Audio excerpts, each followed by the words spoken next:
अस्सलाम वालेकुम नाज़रीन, डॉक्टर दानिश रियल फोकस के साथ हाजिर है। आपको पता है कि मैंने एक ख़बर दी थी और उस ख़बर पे मैं अभी भी कायम हूँ, जो मेरा रिलायबल सोर्स है, जो बहुत ही अहम है, कि इमरान ख़ान साहब की और आर्मी चीफ़ की कोई मुलाकात नहीं हुई। लेकिन बहरहाल इस सिलसिले में कुछ लोगों का कहना है कि उनकी मुलाकात हुई है और उन्होंने इस सिलसिले में इंफॉर्मेशंस आप तक पहुँचाई होगी। लेकिन मेरा अभी भी ये कहना है कि इमरान ख़ान साहब और आर्मी चीफ़ के दरमियान कोई मुलाकात नहीं हुई है, और न एक मुलाकात हुई है, न दो मुलाकात हुई है, बल्कि इस वक्त आर्मी चीफ़ की तरफ से क्या, पूरी फ़ौज की तरफ से एब्सोल्युटली नॉट जो है वो दरवाज़े पे लिखा है इमरान ख़ान साहब के लिए, शेख रशीद के लिए, फवाद चौधरी साहब के लिए, ऐसे लोगों के लिए। हाँ, पीटीआई के कुछ लोग मिल रहे हैं जिनके ऊपर इमरान ख़ान ने कहा था कि मुझे बाईपास करके जो मिलेगा मैं उसे देख लूँगा।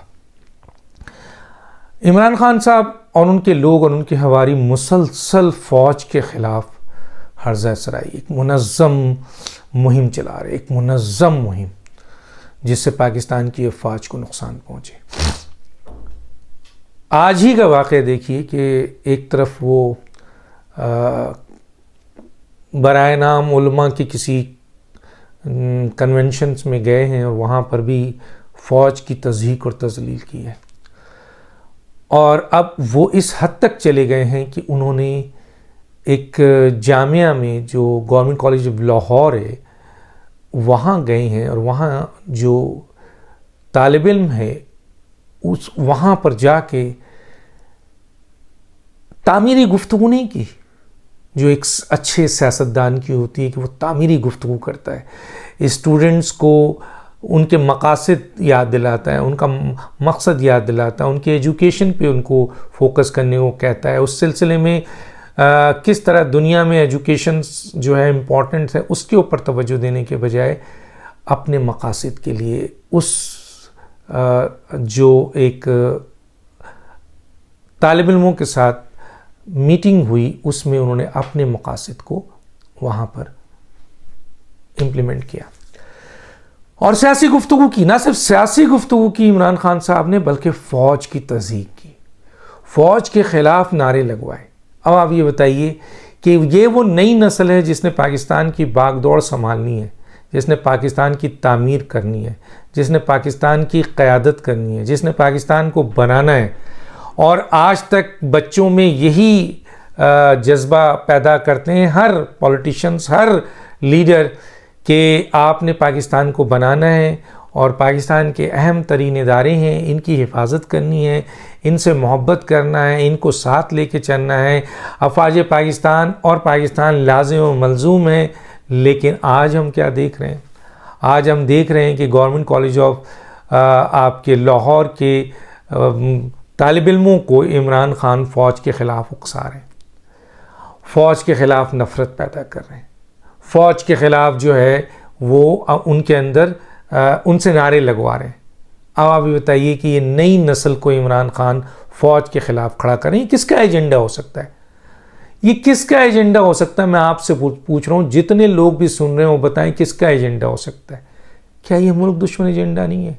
क्या ये दुनिया को नहीं पता है कि अगर फ़ौज कमज़ोर हो गई और फ़ौज से नफ़रत हो गई, फ़ौज और आवाम में खलीज पैदा हो गया, तो इसका फ़ायदा दुश्मन मुल्कों को होता है? क्या ये नहीं पता?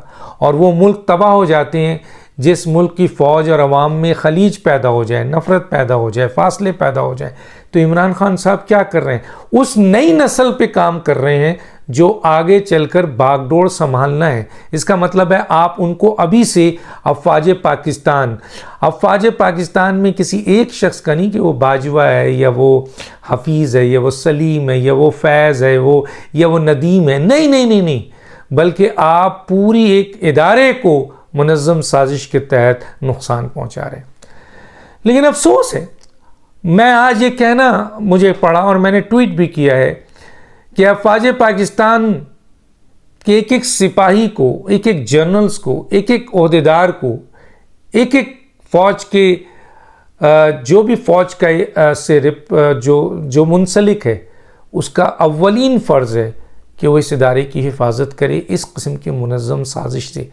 वरना आने वाला वक्त यकीनन पाकिस्तान के लिए भी अच्छा नहीं होगा, लेकिन इस इदारे के लिए बहुत ख़तरनाक हो जाएगा अगर इस किस्म की हर्जा सराई हुई, मुनज़्ज़म साजिश हुई, इस किस्म से फ़ौज के लिए नफ़रत पैदा करने के लिए नई नस्ल के दौरान स्कूलों कॉलेजों में, अभी तो एक कॉलेज में जाके इन्होंने नफ़रत पैदा, कल किसी और कॉलेज में इन्होंने जाना है, कल किसी और यूनिवर्सिटी में जाना है, और वहाँ जाके अब इन्होंने ये सोचा, आवाम में तो गए, ये इन्होंने नफ़रत पैदा की, लोगों में गए नफ़रत पैदा की, एक बहुत बड़ी तादाद, एक तादाद जो है, बहुत बड़ी तो नहीं कह सकता, एक तादाद यूथियाज की उन्होंने जमा कर ली जो कि फ़ौज को सुबह शाम गाली दे रही है। सुबह शाम पूरी दुनिया में जहाँ जहाँ इनके यूथियाज बटे हुए हैं वहाँ से फ़ौज को मलाइन किया जा रहा है, बेइज्जत किया जा रहा है, वहाँ से फ़ौज पे आवाज़ें कसी जा रही हैं, शोहदा तक को नहीं छोड़ा।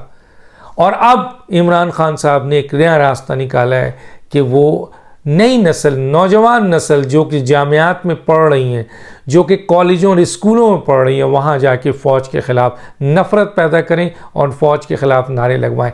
अगर हुकूमत ने तो कुछ नहीं करना, छोड़ दें, किसी और ने भी कुछ नहीं करना, अगर फ़ौज ने अपने इस इदारे के नामूस और इज़्ज़त और नामूस और अपने इस इदारे की हिफाजत नहीं की, एक एक सिपाही ने और एक एक जनरल ने, तो आने वाला वक्त जो है इस इदारे के लिए बहुत ख़तरनाक होगा। ये बात कहकर मैं यहाँ ख़त्म करता हूँ। आगे मैं चाहता हूँ कि इमरान खान 5 किन लोगों को निशाना बनाने की बात कर रहे हैं। देखिए, 3 तो वो हैं जो इमरान खान निशाना बनाने की बात कर रहे हैं, जिनमें से एक नवाज़ शरीफ है, एक आपके आसिफ जरदारी हैं, एक मौलाना फजल रहमान है। इसके अलावा ये 3 उनके टारगेट हैं बकौल उनकी। इसके अलावा 2 इस इदारे से हमेशा हिट करते हैं वो, हालांकि बहुत सारे लोगों को करते हैं, लेकिन 2 अहम तरीन लोगों को हिट करते हैं, एक आर्मी चीफ को और एक DGISI को। तो ये 5 अफराद हैं जिनको ये हिट करना चाहते हैं। वो समझते हैं कि जी शहबाज शरीफ मसला नहीं है, कोई और मसला नहीं है, असल में मसला आसिफ जरदारी, असल मसला मौलाना फजल रहमान है, असल मसला नवाज शरीफ है, इसलिए ये 3 विकेटें गिराएंगे। ये 182 रजिस्टर्ड पार्टी हैं पाकिस्तान में, 182, आज की बात बता रहा हूं मैं, आज तक 182 रजिस्टर्ड पार्टी हैं जिनमें छोटी बड़ी सियासी जमातें हैं। उन सियासी जमातों के 182 कायदीन हैं। अब उन कायदीन में से इमरान खान एक सियासी जमात के कायद हैं। वो बड़ी जमात भी है, हो सकती है, छोटी जमात भी हो सकती है, लेकिन वो एक सियासी कायद हैं। 22 करोड़ से ज़्यादा आवाम है, 12 करोड़ 10 लाख वोटर हैं। उनमें इमरान खान को फ़ौज की मदद से, इस्टेब्लिशमेंट की मदद से 1 करोड़ 70 लाख वोट पड़ा 2018 में। दुनिया को पता है 70 लाख कहा जाता है कि अलग से वोट डाला गया। 1 करोड़ उनके पास आवाम है, जिनमें से 10, 15, 20 हज़ार का जलसा वो करते हैं। लेकिन जब अपोजिशन करती है तो अपोजिशन की कुल तादाद जो वोट पड़ी हो तो 5 करोड़ के करीब है।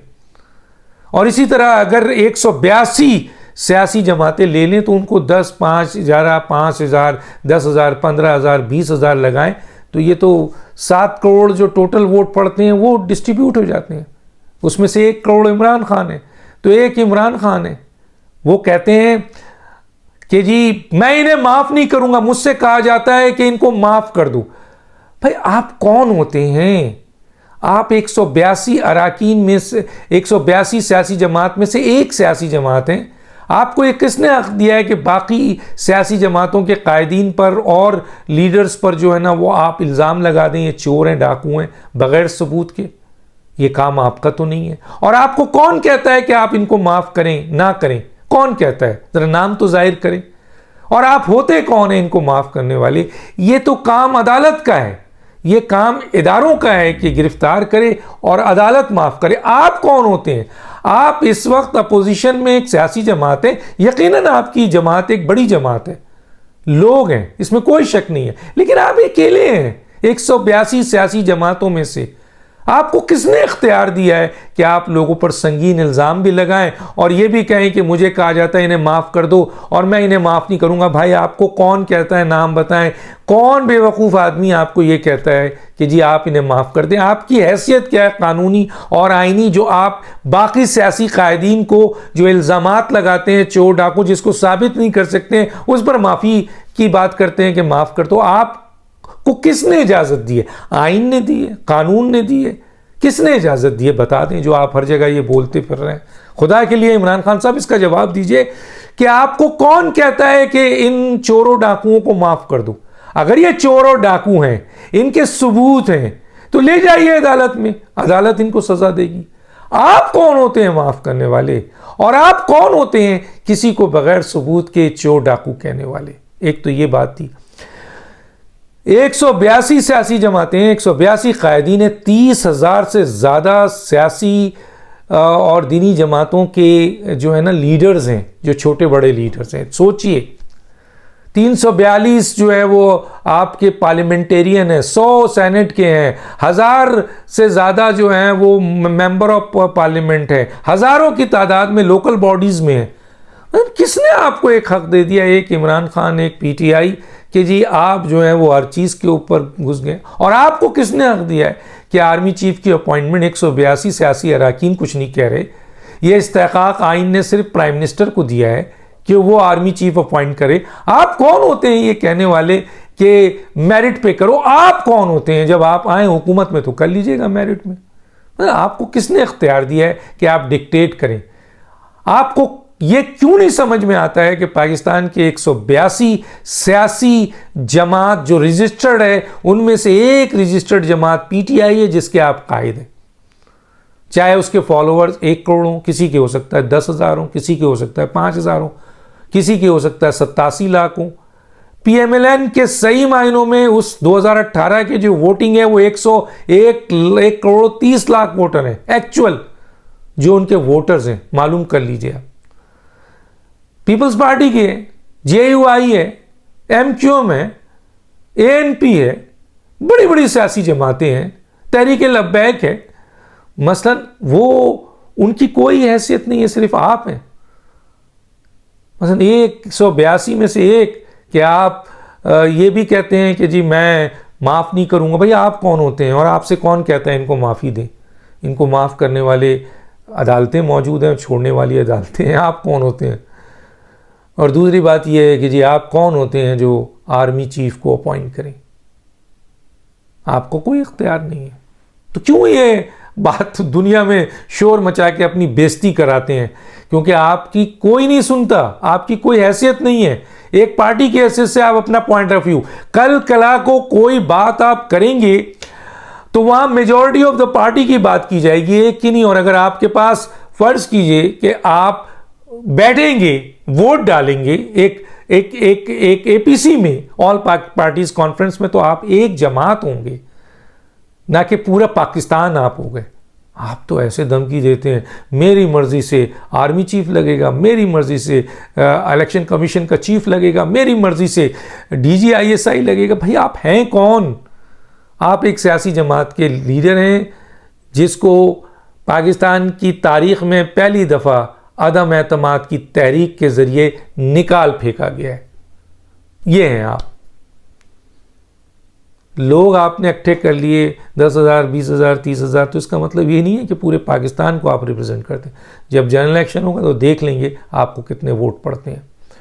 तो ये जो 5 अफराद को आप विकेट गिराना चाहते हैं और मुसलसल आप तज़ीक और तजलील कर रहे हैं, उसमें मैंने आपको बता दिया कि और सदर को देखिए, एक आईनी होता है, एक सरबराह है, वो क्या मशवरा दे रहा है कि जनाब आर्मी चीफ सारे लोग मिलकर 182 अरकान को बैठा लें वज़ीर आज़म और सबको बैठा के उनसे मशवरा करें। क्या मतलब है भाई? हैं मतलब क्या ये जुमला है कि सदर ये कह रहे हैं? मतलब किस तरह की बातें की जा रही हैं? भाई आइन में एक चीज़ है, आप आइन से बाहर हैं या आइन से बड़े हैं? अगर आप आइन से बड़े हैं तो बता दीजिए, हम आपकी बात मान लेते हैं।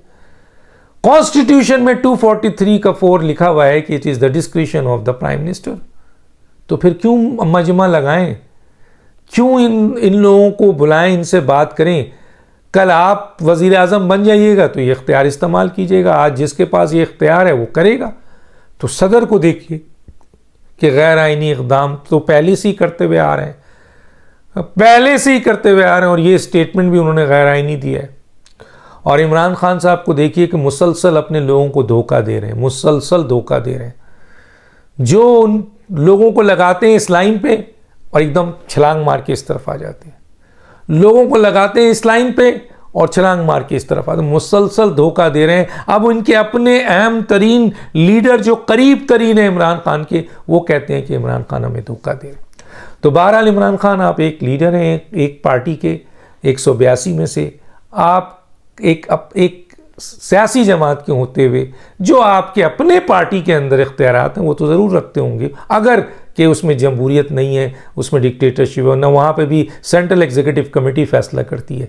तो बाकी चीज़ों पे आप टेंशन ना लें, ये काम पाकिस्तान और पाकिस्तान के इदारों का है और आपको शटअप कॉल दे दी गई है। अब यह आखिरी शटअप कॉल आपको किसी वक्त मिलने वाली है जो आपके लिए बहुत ख़तरनाक साबित होगी। डॉक्टर दानिश को याद दीजिए। अल्लाह हाफ़िज़।